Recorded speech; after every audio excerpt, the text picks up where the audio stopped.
This brief gospel passage from Matthew captures the essence of the trials that Jesus would endure and over which he would triumph throughout his life.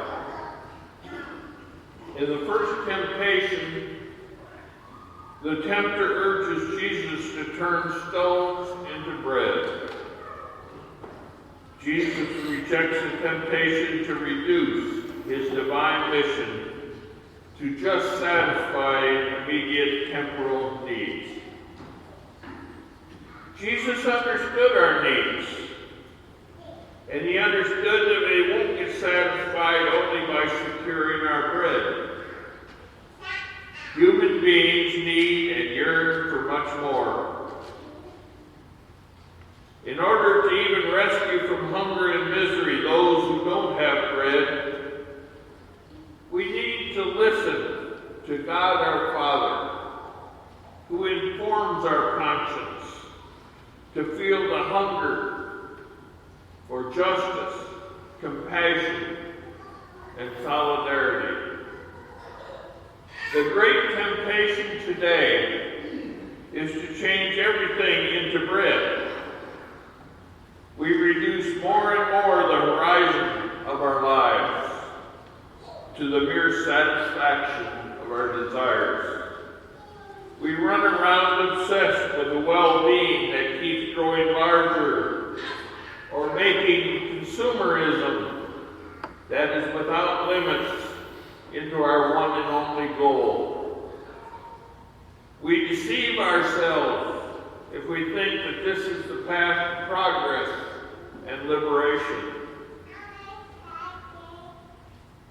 Don't we see how a society that drives people to a consumerism without limits and to self-satisfaction does nothing more than generate emptiness and meaningless in people, along with selfishness, alienation, and irresponsibility in our living together.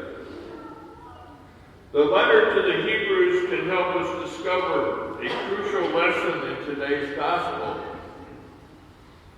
Jesus is truly one of us, for we do not have a high priest who is unable to sympathize with our weaknesses, but one who has been similarly tested in every way, yet without sin.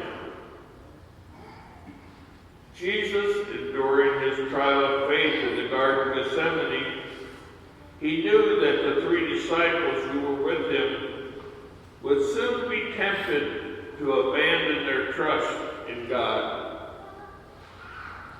Jesus, in sorrow and distress, realized that it was through prayer that he would remain faithful in his trust.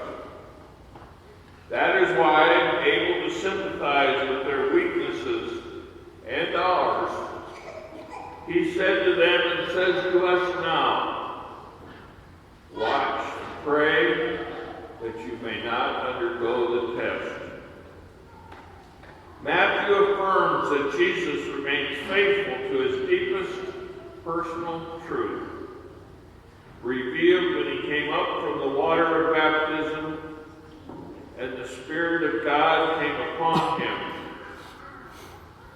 This is my beloved Son, with whom I am well pleased.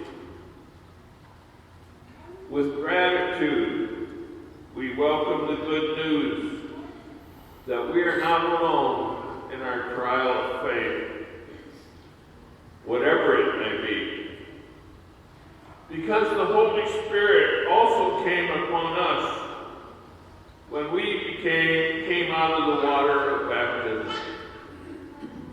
Each of us is truly a beloved son and a beloved daughter. Through this divine grace, we live in hope, sharing the faithfulness and triumph of Jesus.